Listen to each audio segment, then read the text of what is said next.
Very few people talk about what trading actually does to you. The anxiety you feel before opening up your trading platform for the day. The sick feeling you feel once you blow a funded account or blow a personal account. The constant lies you tell yourself, such as, tomorrow I will finally be disciplined and I will stick to my trading plan. I've coached over 1,000 traders and I've heard every imaginable lie a trader tells themselves. The truth is it's not entirely your fault. A lot of the trading psychology ideas and principles shared and taught are complete garbage. And the advice you were trying to follow was never actually designed to work. After 10 years of research, I've discovered 3 principles that have stood the test of time and will directly impact your bottom line performance as a trader. These 3 principles separate the traders who make it versus those who quietly disappear. And in this video, I'm going to share with you what those 3 principles are and how you can implement them into your trading. Now, the first principle is that discipline is a complete myth.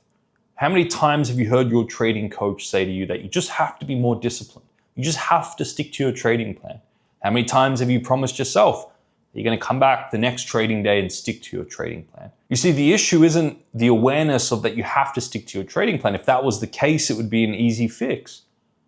The issue here is that the environment you've built for yourself and for your trading is not designed to keep you accountable and is not designed to keep you disciplined. You see, the way the brain structures work is that in a form of an analogy, we have 2 major components to your brain that influence your trading decision making.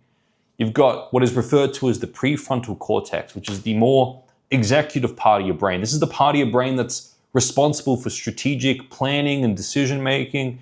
And it's really the part of your brain that you want in charge when it comes to managing your money. You've also got a more ancient part of the brain that referred to as the subcortical areas, the amygdala. And this part of the brain, its full purpose is survival. It's keeping you alive. It's seeking pleasure over pain. The prefrontal cortex isn't a survival function. It's a thrival function. The amygdala is a survival function. Now, the amygdala is much more heavily wired because it was more heavily used anthropologically over the last thousands of years. And the prefrontal cortex is a new part of the brain that's been built on top of these ancient survival mechanisms that we have built into us. So the amygdala is always going to fire faster and quicker and first, and you're going to be more reactive than you are going to be acting out of a strategic thought process. So when you're in a calm, integrated environment, the prefrontal cortex is in charge, and it allows for strategic planning. This is why when you're back testing and you're sitting in your, the comfort of your apartment, and you're sitting in the comfort of having no pressure from the real market, you can sit down and say, all right, I'm going to enter like this, I'm going to exit like this is how much I'm going to risk. But then when pressure comes in and there's money on the line, and when it actually matters most, your brain fires up the amygdala. Because now all of a sudden there's a potential reward and also a potential risk. And under pressure, the amygdala doesn't care about your trading plan. It doesn't care about your trading rules. All it cares about is survival. It cares about seeking after pleasure and avoiding pain. That's all it does. So those rules you've set for yourself, that trading plan you've set for yourself, that limited risk that you've set for yourself, the amygdala doesn't care about it. What it does is what it perceives it has to do to survive in that moment. And if the amygdala is experiencing a loss and it's in a state of pain and anxiety and in drawdown on the back foot, and it's experiencing those pressures and those pains, then what the amygdala is going to do is whatever it perceives it can do to alleviate that pain. And usually what that means is jumping straight back into the market and jumping straight back into another trade, because that's the only strategy the amygdala sees to alleviating the pain it's in. So as a trader, no matter how much you say to yourself that I need to be more disciplined or I need to be sticking to my trading plan, when it matters most and when there's pressure and when the amygdala is fired up, if you don't have the environment around you built into that, the amygdala is going to do whatever it perceives it can do to alleviate pain in that moment. Now, looking back on it, it may not be the wisest option, but in that moment, that's the only option the amygdala sees. So instead of saying to yourself, I need to be more disciplined, that doesn't work. Instead of going and doing coaching sessions and having your coach tell you that you need to be more disciplined, well, of course you need to be more disciplined. But the only way you're going to enforce discipline in your trading is by building an environment that enforces discipline. So what I mean by that is there's a few things you can do. Firstly, from a structural perspective, it's wise to understand what triggers you and what situations trigger you. I'm going to speak in generalities from what I've seen from most traders. Typically, when a trader takes 2 or 3 losses in a row and they go into drawdown, that's a certain trigger. And then the amygdala gets fired up, and the amygdala does what it can to alleviate that pain. The only strategy the amygdala sees is jumping straight back into the market, whether there's an opportunity there or not. So what's wise is to create alternative actions and alternative strategies, 3 alternative actions to alleviate the amygdala's pain that doesn't involve jumping back into the market. For example, certain forms of meditation, certain forms of physiological interruption and exercise and deep breathing and these things that can shake you out of that state. Certain conversations with trained coaches, or maybe you have a performance coach or a trading psychologist that you work with. These are wise things to do. So firstly, I'd be understanding where you tend to have your amygdala triggered. And then in those situations, you will see that the amygdala is reacting out of a coping mechanism to alleviate certain pains you have in that moment. So I would be finding alternative ways to manage those pains that don't involve jumping back into the market. So now when the amygdala perceives itself in threat, it now has alternative strategies it can deploy before getting back into the market. For example, deploying some sort of meditation or deep breathing or physiological state change that it can implement. And now the amygdala actually has alternative strategies it can use. And then it can sit patiently and wait for the next opportunity that aligns with the plan. The other component here is that if you're holding on to strong positive expectations or strong ideas of what you think the market's going to do, then if the market doesn't align with that, the amygdala is more likely to be fired up. So a lot of management of the amygdala and a lot of discipline is actually it's a preventative thing than it is a reactional thing in that moment. So what you can do is you can put a big focus before you trade on what expectations you have on the outcome of that trade, what you think the market's going to give you on that individual trade. And if you can manage those and calm those down and quell those, then all of a sudden you are more likely to put the prefrontal cortex in charge, because the amygdala is activated and stimulated by reward. And it's even more aggravated by not getting those rewards because there's extreme pain there. So if you can identify all the potential rewards that you perceive you're going to get from that individual trade before you trade and ground those and humble those, then you have another way to enforce discipline in that moment. And this is exactly what I teach in the free Bulletproof Your Trading Mindset 2.0 training. That training has helped over 8,000 traders all around the world completely transform their trading psychology. So if you haven't already participated in that completely free training, I encourage you to do so. And what you'll see is that when you're utilizing that tool, you're actually managing your amygdala and you're building an environment, a replicable tool that you can use before every time you trade to actually enforce discipline. Next, how many times have you been told that you have to get rid of your trading emotions? Or how many times have you tried to get rid of your trading emotions? Guess what happens? The next day, your emotions respawn. So it makes you think. And I remember this is a futile attempt that I was on early in my journey to try and get rid of all the negativity out of my trading and try and get rid of all these negative emotions out of my trading. And then one day I stopped and thought, maybe there was a higher purpose to these emotions. Maybe I had them for a certain reason that I wasn't acknowledging. And that's exactly the case.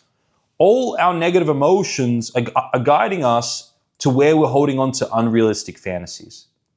All our negative emotions are guiding us to where we're holding on to unrealistic fantasies. Let me explain.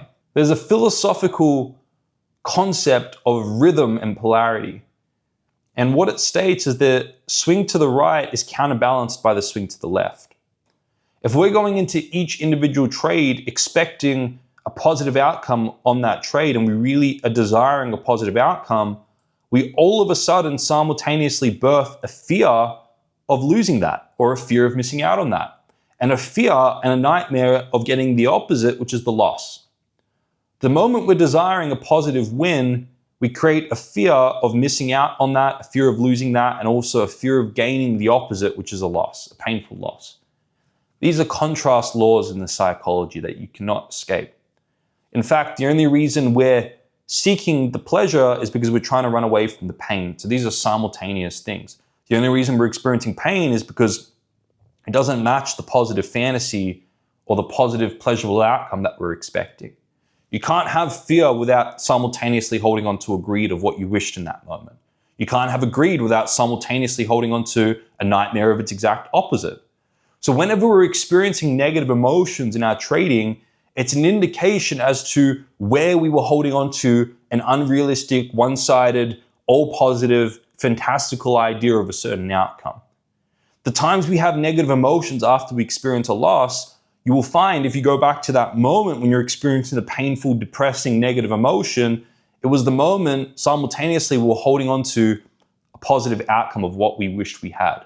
We wish we had a win in that moment. We wish we take profit in that moment. That's why the negative emotions are there. The negative emotions aren't bad. They're a symptom of us holding on to unrealistic expectations in the market, us imposing what we want onto the market in that moment, and the actuality of the market not aligning with that.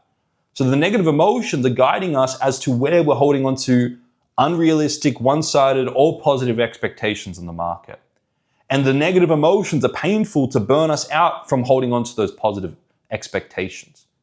So the more we hold on to all positive expectations of what we want and what we wished we had, the more we're going to attract painful losses into our trading. What I've observed over thousands of traders and what I've helped traders do is detach from this positive, greedy expectation on the individual trade.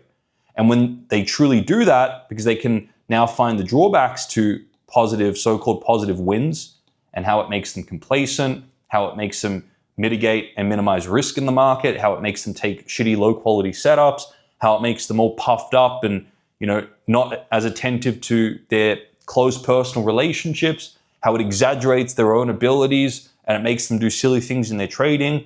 Once a trader can see the true consequences and risks of winning until it's neither positive nor negative, it's more of a balanced, neutral perspective on a win.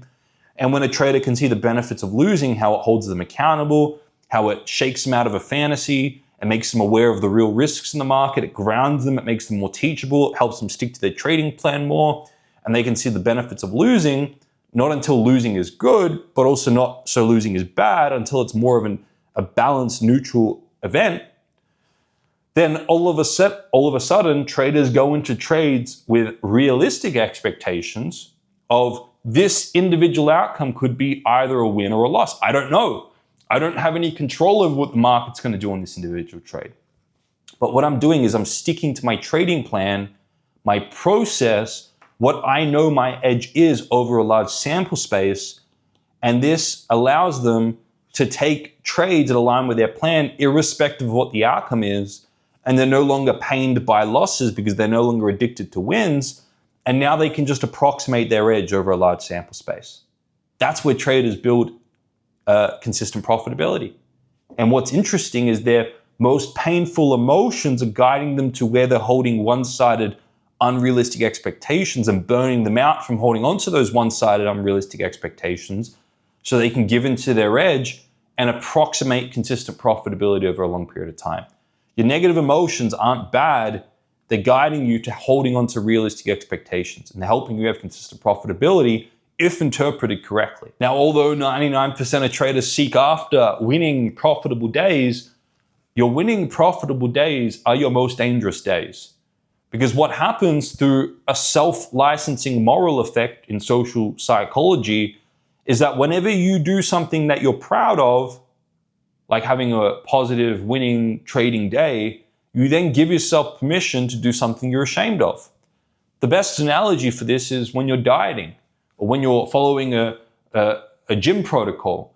And for every day throughout that week, you stick to your diet, you stick to your training protocol for that day. Then what happens? On the weekend, you now all of a sudden give yourself permission to pig out and overeat and not train and eat junk food. So whenever you do something you're proud of, you give yourself permission to do something you're ashamed of. When you're trading, if you get proud over a positive winning trading day, you then give yourself the next day permission to take a low quality setup that ultimately humbles you. And the traders that do this, that don't break out of this trap, that don't break out of the self-licensing moral effect, get stuck in the boom and bust cycle. Because they do good, they get proud, and then they get complacent, they take low quality setups, they get humbled the next day. And they go on the boom and bust cycle. Most traders come into this game because they're marketed this all positive, one-sided outcome from trading, this one-sided, all positive lifestyle from trading. And the truth is, trading is just like any other career. You're gonna have things you like and things you dislike about it. There's gonna be good days, there's gonna be bad days. There's gonna be profit, there's gonna be loss. It's part of the game. Just like running any business or working any job, there's two sides to that. Just like going to university and studying, there's two sides to that. So for all of it, for some reason, traders come into trading thinking that all of a sudden now they're gonna get a one-sided outcome, they're gonna have a one-sided vocation, it's only gonna be positive, and they're holding on to this unrealistic one-sided expectation on the journey, on themselves, on all that type of stuff. The truth is, as a trader, the markets are gonna be two-sided. They're gonna give you win, they're gonna give you loss. Sometimes they're gonna do what you think they're gonna do, sometimes they're not. As part of you as a trader is two-sided. I've worked with many traders and I've never seen a one-sided trader out there. Traders at times are gonna make good decisions, sometimes they're gonna make poor decisions. Sometimes they're gonna take wins, sometimes they're gonna take losses. That's the reality of being a trader. Now, do you have to only take wins and only make correct decisions to be consistently profitable? No, absolutely not. The goal isn't to make yourself one-sided as a trader, only winning, only making good decisions. The goal is to understand what the drawbacks are, what the risks are, what could potentially go wrong, find the worst case scenarios and plan contingencies for those.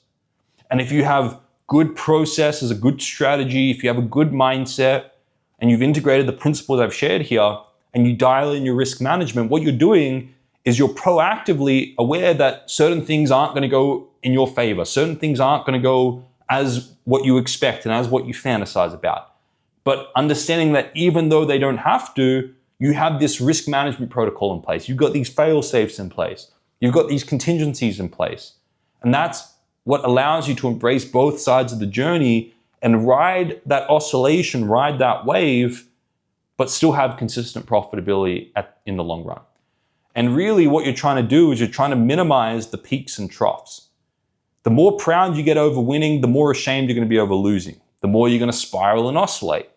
Whereas if you can go in there and understand that when you win, there are drawbacks and risks to that, and you can self-equilibrate. And when you go into a bit of a trough and you take losses, you understand there are certain benefits to that, and you self-equilibrate.